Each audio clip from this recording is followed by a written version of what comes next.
생활 속 편리함을 위해 사용하는 다양한 화학물질. 그러나 제대로 평가하지 않으면 우리의 건강이 위험하다. 체내로 흡수되는 화합물들은 용량이 증가하면 잠재적인 간독성 가능성을 가져온다는데, 화학물질의 독성 평가를 위해 새로운 대안을 제시하고 있는 연구원이 있다. 육아와 일을 병행하고 운동까지 즐기는 안전성 평가 연구원의 슈퍼맨. 박한진 박사가 제시하는 독성 평가의 새 비전을 지금 만나보자.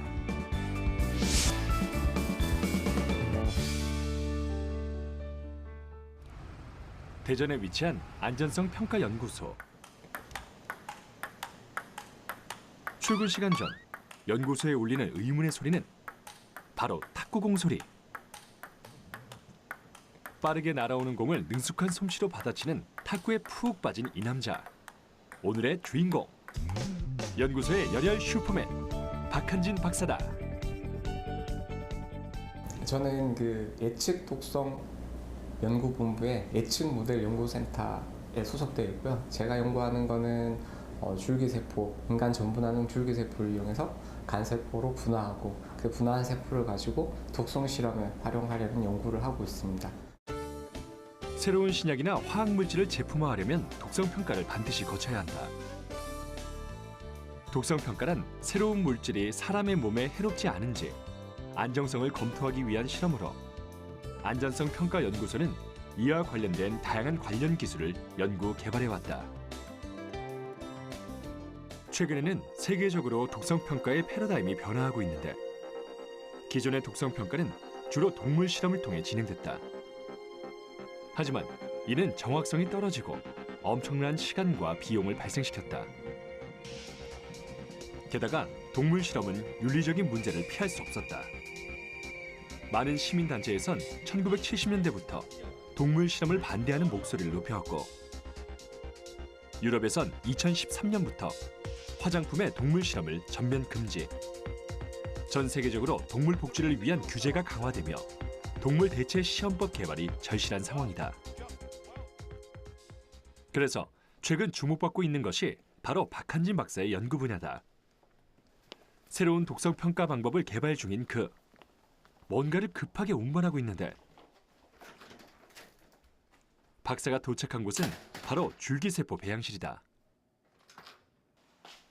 물건을 안전하게 운반하기 위해 용기 안에 넣은 액화질소가 날아갈까 마음이 급했던 박한진 박사. 과연 그 정체는? 아니, 지금 뭘 넣으신 거예요? 외부에서 그 새롭게 실험에 사용할 역분화 줄기세포주를 분양받아서 안쪽으로 이제 전달했습니다. 모든 세포로 분화가 가능한 줄기세포는 독성 평가에 떠오르는 블루칩이다. 그래서 저희 연구는 이미 그 생명윤리위원회 심의를 거쳐서 이제 만들어진 세포주를 이용해서 이 세포를 장기 특이적인 세포, 저희 같은 경우에는 간세포주로 분할을 시킨 다음에 그 간세포를 이용해서 독성 평가에 활용하는 목적으로 연구를 진행하고 있습니다. 박한진 박사팀은 간세포를 이용해 잠재적인 간독성 위험성을 쉽고 정확하게 평가할 수 있는 새로운 독성 평가법을 개발 중이다. 돼지 만들어 놓은 거 없이. 만들까요? 아니 그것만 있으면 될 것 같아. 저기다 넣어놔. 버터베스에다 넣어놓고. 줄기세포가 간세포로 분화되는 데는 약 20일 전후. 매일 줄기세포 배양에 필요한 배지를 교환해야 하기 때문에 하루도 실험실을 비우는 일이 없는 연구원들. 지금은 어떤 실험을 준비 중일까? 줄기세포 배양하는 실험이랑 그리고 이제 간세포로 분화하는 단계가 있는데, 최종 간세포로 분화된 세포가 이제 간세포로 가는지 확인하는 시험. 그렇다면 연구진이 사용하는 역분화 줄기세포는 무엇일까? 먼저 피부세포 같은 사람의 체세포를 채취한 뒤 4가지의 특성 유전자를 삽입, 역분화를 유도해 어떤 장기로도 분화할 수 있는 세포 생성 초기의 단계로 되돌린 줄기세포다. 이는 무한정한 세포 자원을 얻을 수 있고 윤리적인 문제로부터 자유롭다는 장점이 있다. 그렇다면 어떤 장기로도 재생이 가능한 줄기세포로 간독성 평가에 뛰어든 이유는 무엇일까? 간독성 같은 경우에는 어떤 약을 복용하거나 물질을 섭취했을 때 가장 먼저 대사가 되는 장기가 간이거든요. 그래서 아무래도 모든 약물들은 잠재적으로 간독성 위험이 있습니다. 그렇지만 아직까지 이런 간독성을 제대로 평가할 수 있는 모델이라든지 시스템이 존재하지를 않고 있습니다. 가장 좋은 방법으로는 사람 몸에 적출한 세포를 가지고 실험하는 게 가장 좋은데, 이런 세포들도 결국에는 수량이 한정돼 있고 적출할 수 있는 확보할 수 있는 방법이 매우 제한적입니다. 그래서 지금 역분화 줄기 세포를 이용한다면 이런 부분까지 나중에 해결을 할 수가 있기 때문에 꼭 개발이 되어야 되는 상황입니다. 현미경으로 줄기세포를 살펴보는 연구진. 과연 이들의 바람처럼 줄기세포는 간세포로 잘 분화했을까? 이제 간세포로 거의 분화가 완료돼서 간세포 모양이 나오는지 일단 현미경으로 육안으로 확인을 하고 있습니다. 육안으로 봐서는 분화가 잘 이루어진 것 같고요. 간세포 모양을 많이 나타내는, 특성을 나타내는 모양들을 보여주고 있는 것 같습니다. 더 정확한 확인을 위해 세포 특성 실험실을 찾았는데, 정말 간세포가 만들어졌다면 특이적 단백질인 알부민이 생성됐을 것이다. 이를 확인하기 위해 세포 배양판에 형광물질을 반응시켰는데, 밝게 빛나는 형광색, 간세포에서만 생성되는 단백질, 알부민이 형광물질과 잘 결합한 것을 육안으로 확인할 수 있었다. 각고의 노력 끝에 줄기세포 분화 기술을 확보한 연구진. 지난해에는 그 원천 기술을 연구한 논문을 세계적인 과학학술지에 게재. 수많은 과학자들의 주목을 받았다.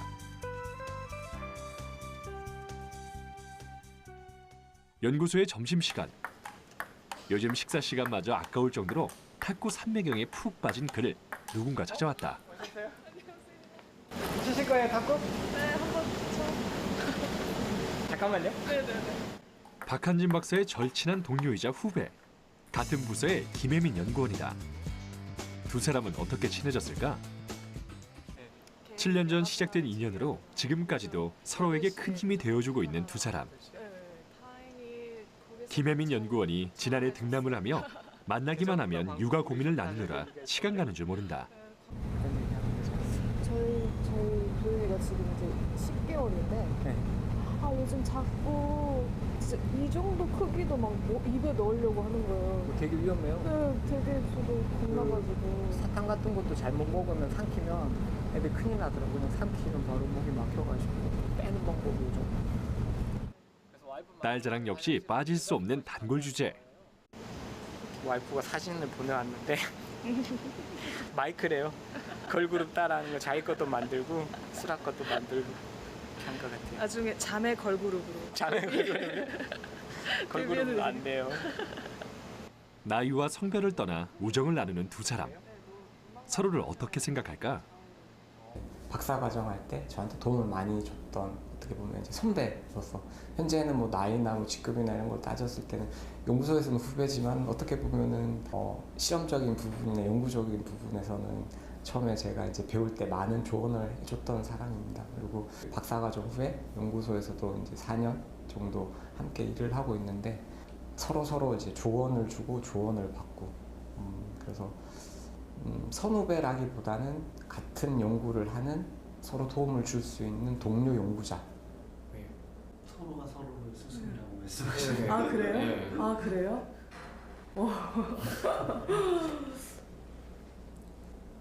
솔직히 박사학위 과정 하면서 연구원에 대한 꿈은 있었지만 확신이 없었거든요. 그때 많은 조언도 해주시고, 그리고 여기에 오기까지만은 도움을 주셨고, 여기 와서도 연구소 감동.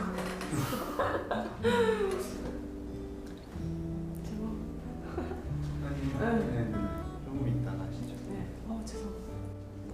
제가 박사학위 하는 과정 동안 박한진 박사님께서 제가 연구원이 꿈이긴 했지만 확실한 그런 방향을 못 잡고 있을 때 많은 조언을 해주셨고, 그리고 여기 연구소 와서도 제가 많이 적응하기 힘든 상황인데도 그렇게 많이 적응하게끔 그리고 같이 좋은 연구하게끔 이렇게 많이 이끌어 주셔가지고 그런 생각을 가지고 있습니다. 진심 어린 동료의 평가가 그녀는 그저 고맙다. 점심시간이 끝난 뒤 회의실에 모인 박한진 박사팀.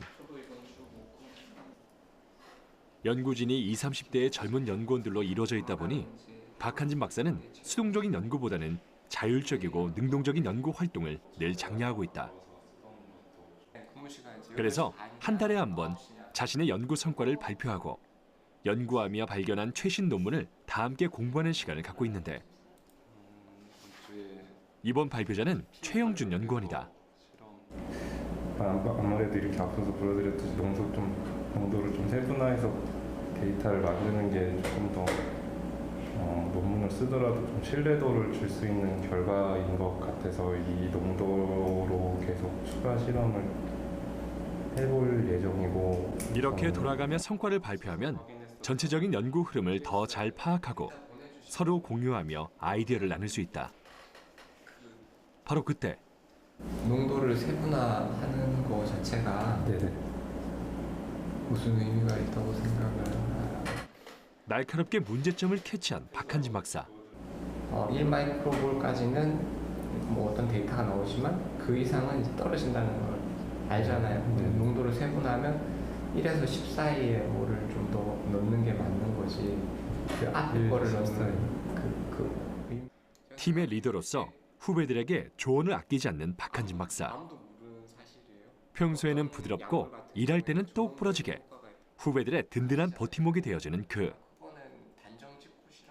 연구소의 슈퍼맨이라 불릴만하다. 박사님은 제가 봤을 때 좋다고 생각하는 거에 대해서는 더 이렇게 더 칭찬해 주시면서 더 이렇게 열정이나 뭐 이런 것들을 북돋아 주시기도 하는데 아닌 거는 확실하게 칼같이 표정부터가 돌변하시면서 이렇게 얘기를 해주세요. 회의 막바지. 진지함은 모두 사라지고 웃음이 끊이질 않는데 저거 말고 그때 RPL 실도 네네. 얘기 좀 해줘. 어떤 말씀드렸는데? 메일로 남겨놔. 내가 판단을 못하게 증거를. 특유의 허당감으로 후배들에게 웃음을 안기는 역할도 그의 몫이다. 이렇게 그룹 회의가 마무리되고 고단한 하루를 마친 박한진 박사. 그의 일상을 따라가 봤다. 전 안녕. 전 안녕. 약속 있다면서. 응, 일이 있어가지고 잠깐 나갔다 올 테니까 애들 좀 부탁할게요. 빨리 다녀와. 네, 고생해요. 아내가 외출하고 가방도 벗지 못하고 아이들 간식을 챙겨주는 박한진 박사. 그는 평소에도 육아를 위해 퇴근을 서두르는 딸 바보라는데 자, 아빠 옷 갈아입고 올게. 슬아 보고 있어, 좋아요? 아빠가 옷을 갈아입는 사이 2살 동생을 잘 돌보는 주아. 우리 집의 귀염둥이들을 소개합니다. 막내 2살 슬아와 걸그룹을 꿈꾸는 6살 주아. 먹어?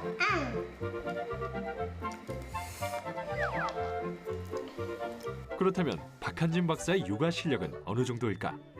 잠시 살펴보기로 했다. 능숙하게 식사 준비에 나선 그. 식판에 반찬도 척척. 아이들이 좋아하는 달걀 반찬까지. 아이들이 아빠의 이런 노력을 잘 알아줄까? 배고플 땐 잘 먹는데 아무래도 잘 안 먹죠. 밥 먹는데 전쟁이죠, 전쟁. 그러면 조만간 전쟁이 벌어질까요? 아마도 그렇지 않을까요? 육아 고수도 힘들다는 아이들 밥 먹이기. 슬아 밥 먹자, 이리 와. 귀염둥이 슬아는 어디 갔나 했더니 식탁 밑에서 쏙 모습을 드러내고 주아는 갑자기 화장실이 급하단다. 쉬하고 와. 두 아이를 모으는 것부터가 전쟁인데 슬아는 단식 투쟁에 나섰다.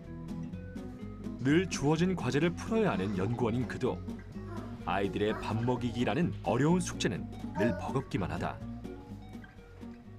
그렇다면 주아는 아빠의 마음을 알아줄까? 기특하게 알아서 척척 밥을 먹어주는 주아. 언니의 이런 모습에 수아도 아빠의 숟가락을 받아들였다. 아이 돌보기 참 힘들다. 하지만 여기서 끝이 아니다. 이제는 놀이 시간. 이렇게 일과 가정에 모두 충실하려고 최선을 다하는 박한진 박사. 이런 노력 뒤에는 아내와 아이들에게 미안한 마음이 숨겨져 있다는데 과연 어떤 사연일까? 제가 학예하는 과정 동안 첫째가 태어났었거든요. 주아가 태어났었는데 그때 이제 항상 집에 11시 넘어서 들어오고 주말도 집에 나갔었거든요. 그래서 애랑 놀지도 못하고 그냥 집사람이 혼자 다 봤어요. 그래서 이제 둘째가 태어나면 좀 애들한테 이제 집을 좀 신경 써야 되겠다 생각을 해서 둘째 태어나고 나서부터는 좀 열심히 하려고 노력하고 있습니다. 독박 육아를 했던 아내를 위해 더 열심히 아이들을 챙겼던 것. 드디어 아내가 돌아왔다. 함께 있을 때 더 빛나는 내 가족. 언제나 육아 전쟁의 든든한 지원군이 돼주는 남편. 아내는 이런 남편의 육아법이 마음에 들까? 저는 사실 하루 종일 애들 둘하고 있다 보니까 짜증이 나서 아이들한테 좀 화내거나 그러는 면이 굉장히 많거든요. 근데 저희 남편은 아이들이 힘들게 해도요, 짜증을 내는 거를 본 적이 없는 것 같아요. 좀 성인군자 같은 그런 면이 있어서 그럴 때는 저보다 육아의 달인 같아요. 부모라는 이름을 얻는 것은 연고보다 더 힘든 일 같다. 다음 날.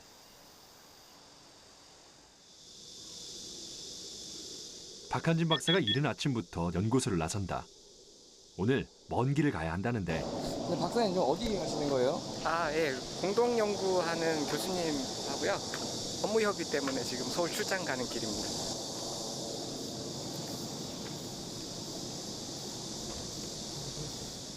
대전에서 2시간 거리를 달려온 곳은 함께 줄기세포를 연구하는 김종훈 교수의 연구실이다. 김종훈 교수와 국내 바이오 벤처 기업은 줄기세포로 만든 간세포를 해외 시장에 수출하는 데 성공했다. 이는 아시아에서 우리나라가 최초다. 수출 성사로 그간 미국과 유럽이 독점해왔던 세계 간세포 공급 지위가 깨지고 우리나라가 두각을 나타내게 됐는데 이들은 요즘 손을 맞잡고 간세포의 성능 향상을 연구하고 있다. 줄기세포로 만든 간세포는 우리 몸에 있는 간세포보다 성능이 떨어지는 상황. 그 이유를 밝혀내 간세포의 성능을 더 향상시키기 위해 힘을 모은 것이다. 최고의 연구진들의 화합으로 우리나라에서 최초로 간세포의 약물 대사 기능을 온전히 구현해낼지 기대가 모아지고 있다. 근데 지금 전 세계적으로 문제점이 되고 있는 건 뭐냐면 줄기세포에서 만든 간세포는 신경세포도 마찬가지고 심근도 마찬가지지만 성숙도가 우리 사람에 있는 진짜 간보다 성숙도가 좀 떨어지기 때문에 기능성이 많이 떨어져 있어요. 즉 약물 대사를 할 수 있는 기능이 좀 우리가 가지고 있는 진짜 간세포보다는 떨어져 있다. 그래서 그걸 어떻게 하면 증가시키느냐, 이게 가장 중요한 지금 관건이고, 그것 때문에 지금 박한진 박사님 팀하고 같이 하는 건 뭐냐면 간 안에는 간세포하고 혈관세포가 아주 미세한 구조를 만들고 있거든요. 그래서 그 구조하고 아주 유사한 구조를 우리가 생체 외에서 줄기세포에서 만든 간세포, 혈관세포를 가지고 비슷하게 만들어서 약물 대사 활성을 진짜 간세포처럼 높일 수 있도록 하는 그런 연구를 지금 수행하고 있습니다. 어떤 연구든지 완벽은 없다.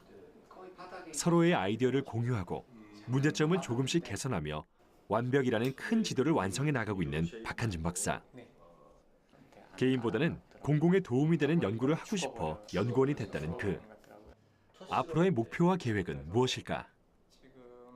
지금 하고 있는 연구 자체가 어떻게 보면은 아직 부족한 부분이 많습니다. 개선해야 될 부분도 많고. 그래서 제 개인적인 목표는 정말 생체 내에 있는 간세포와 거의 비슷한 기능을 하고 유사한 간세포를 만드는 게 1차적인 목표고요. 그리고 그게 이제 개발이 된다면 그런 간세포를, 줄기세포율의 간세포를 이용해서 정말 동물 실험을 대체할 수 있는 시험법을 만들어서 뭐 실험동물 복지나 공공이익에 이제 도움이 되는 그런 연구 결과를 좀 만들었으면 하는 바람입니다. 동물 실험을 이용해 진행해왔던 간독성 연구에 획기적인 전환점을 마련한 박한진 박사. 이런 뛰어난 업적이 탄생할 수 있었던 건 그의 소박한 바람 때문이었다. 본인의 연구로 우리 가족, 그리고 우리 아이가 사는 세상을 조금 더 안전하게 만들고 싶다는 꿈. 그가 꿈꾸는 세상이 하루빨리 찾아오길 바란다.